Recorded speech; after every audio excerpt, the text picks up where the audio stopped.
Hey there again, this is Mike Gallagher, also known as Jim Raynor, here to cast another game that I played. This is again another one that I played against a Zerg on Metalopolis. The individual here is D's Nuts, and as you can tell from the chat, I think I played him before a long time ago. Very distinctive name, easy to remember. He wants to know if he won, and I think he did. So it's time for some revenge. My TvZ has been improving lately. They used to be my worst matchup,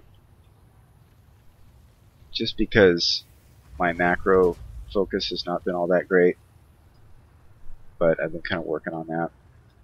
I didn't see him. Do this real quick. I didn't see him over there, so I deduced that he is right there. Of course. Build the first depot and then send my scouting SCV immediately after. I do that because there's an interval of time between after making the depot and before having enough money for the racks. So to fill that gap, I just make use of the time by sending my SCV out. And when I get the money, make the barracks. Now I'm going for a very heavy econ build, so I'm not bothering with gas. I have a surplus of money, so I make another depot that will deny him scouting.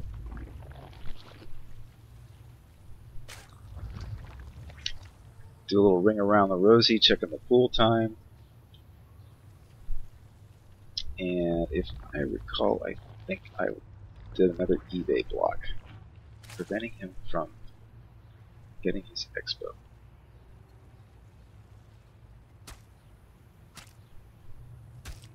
No, just a little supply depot thing.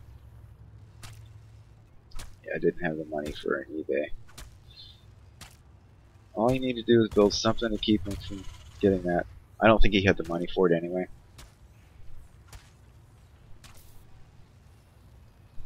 One Marine out, standing guard. Still no gas.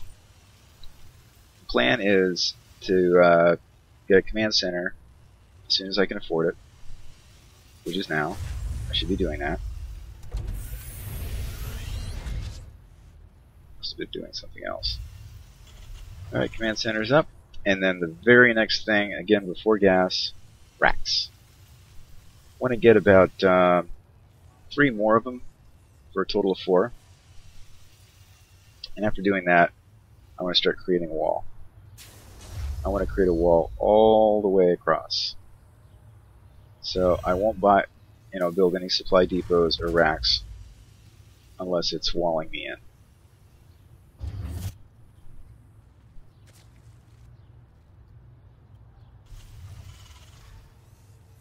Even lifting out the one that I built to complete the wall. Not too worried about Zerglings at this stage of the game. They're not going to have speed, and 3 Marines is enough to shoo away 4 Zerglings if microed properly.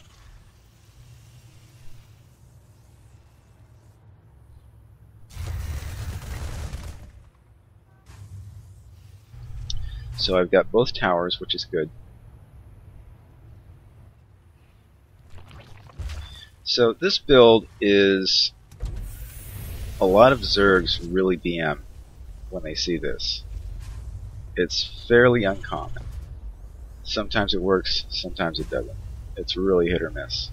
And a lot of it depends on whether or not the Zerg can mass up enough Banelings and Zerglings and get sufficient map control. But the idea is you spam Marines, an obnoxious amount of Marines, a lot of them, and of course you're wanting to work on upgrades, and as soon as you can, you want to build medvacs to heal them up. So the trick is, in my situation, catching the Zerg off guard, denying him the ability to make drones, and expanding. If done properly, it's a fairly micro-intensive build. You cannot just A-move your Marines. You have to be splitting them. and I use a little technique where I just send a lone Marine up front, and while he's scouting, I'm looking for, groups of banelings and zerglings, and then I'll stop short wherever I am, and then just start working on splitting my Marines apart. A fairly aggressive amount of zerglings this early. Look at his income, and you can see we're even on the supply count. When you factor in mules, you can see that I have more minerals than he does. So that's what you really want. You want the Zerg to kind of overreact after seeing all these Marines by getting a lot of Zerglings. Now, since I had the towers, I knew his Zerglings were moving in, and I already had a batch of Marines that were coming out. So rather than bringing them back, I just kept reinforcing back home, so that by the time the Zerglings were over here, I could be up front doing damage. And it worked pretty well. All we had left to deal with was one queen and a lot of Zerglings, or drones, that were of course not mining. You can see 0 under his mine count. Got his queen, which is huge. And he doesn't have, yeah, he has one back home. So I did a fair amount of damage. Very good trade-off. Gets lost. Yeah, he's already hurt. Wisely, he starts working on his third, because he knows he's behind on economy. Let's go back to income. And, the Zerg's worst nightmare is actually having less harvesters than a Terran. To be even, he needs to have more, as I'm sure you know. Alright, so, more barracks. And double eBay. What I want to do is create at least 2 barracks on the high ground so I can, add the tech labs that would give me the research for STEM and combat shields. I'm not going to make any marauders. I'm not worried about marauder slow. At the same time, I'm getting my third before the 10-minute mark, which is pretty good for the Terran.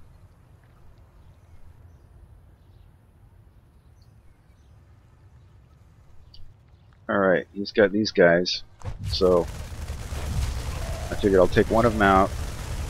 Oh, and then he'll take me out. I was not expecting banelings, and obviously I did a terrible job of splitting my Marines. I did nothing to split my Marines. Could have probably had a couple of Marines left at least if I properly split them apart. My opponent seems irritated that I was going Mass Marine. And it's kind of a newbie build. You see that and you go, this guy is such a noob. But it can work. Okay. Lower those depots. I've got SCVs that need to get back to work. Okay, got my tech labs adding on to that. I need to flip this over so I can start pumping out those medvacs. Get my gases. I'm not big on, I'm not discouraging this, but I'm not very skilled at hotkeys. It's about as sophisticated as I get. But I can press 2A a lot. And that's all you need to do. The whole game. Press 2A, 2A, 2A. Get those Marines.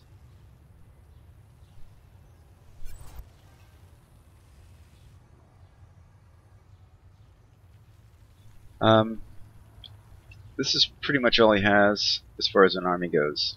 He's droning out, which is good. He still hasn't caught up to me. He's probably not spawning larvae as much as he should. Let's look at his army. Well, army values are pretty even. I'm ahead, but not by much.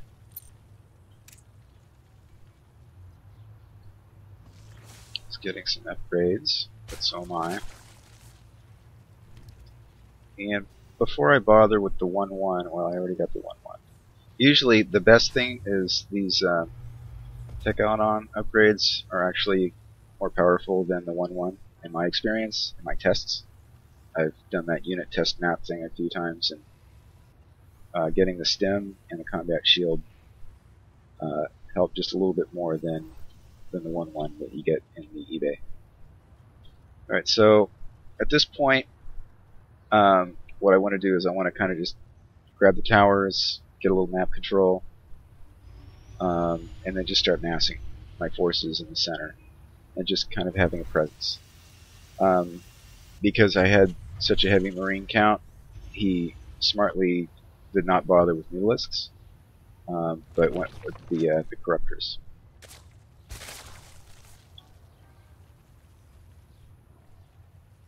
There's the infestation tip. So, Corruptors are on the way, which is very common. And in the same way that, you know, it's good to micro by splitting your Marines when it comes to Bailings, the same is true with Festers. If you can get 3/3 Marines with stim and healing medvacs with a lot of energy, the corruption that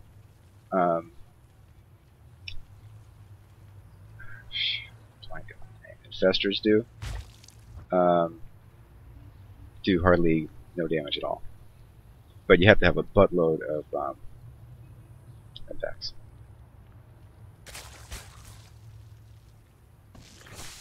So we're both kind of massing up. I just sent a squad of Marines over to see what's going on.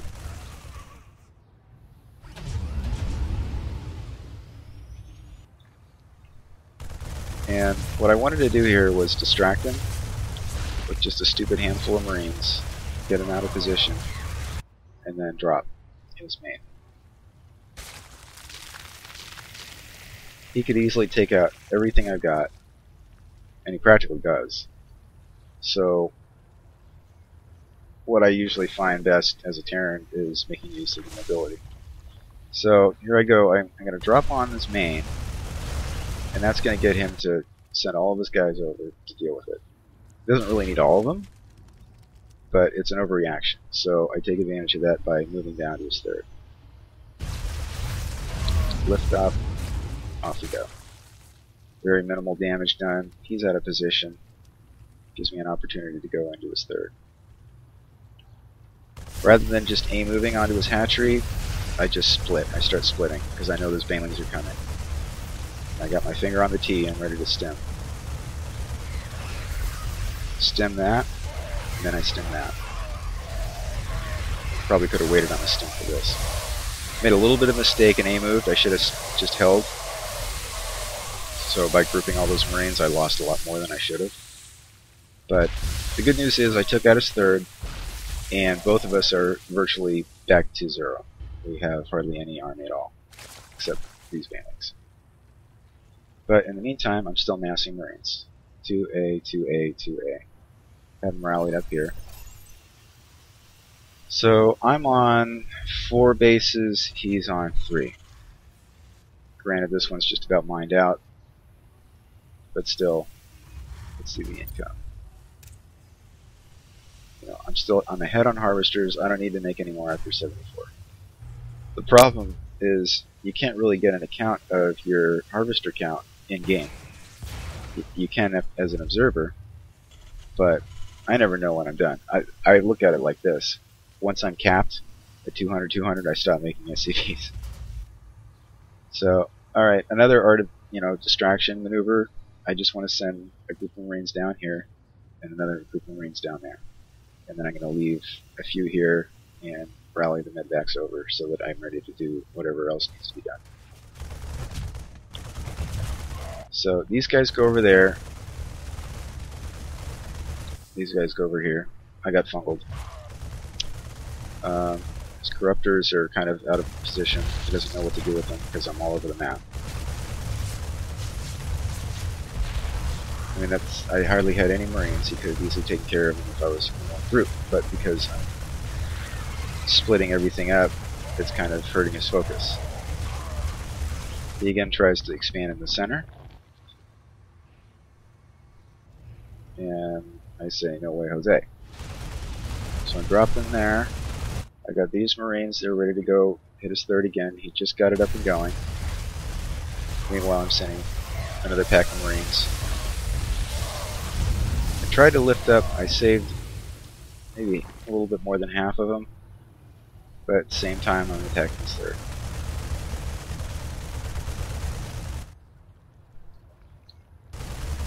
I viewed this game from his cam. I can tell you he was very disoriented. He also felt he was a better player than me, but I will let Blizzard's algorithm determine who is the better player based on who actually won the game. Doom drop. Hurry up the stem. Did I stem? I stemmed. Lost everything again. But, you know, I'm working him in the front. And he's down to like 2 bases now. Well, 3. But, yeah, now 2. So, you know, it's a very micro-intensive build, and you have to be very cognizant of map awareness, positioning. I did a little manner noise because he was kind of irritating, but his BM was a little bit over the top. There's one thing that I can't stand about players is when they insult you by saying that you're a bad player when they're clearly losing. It makes no sense to me. It never will. But it was a fun game. It was worth replaying. So I hope you enjoyed it, and have a nice day.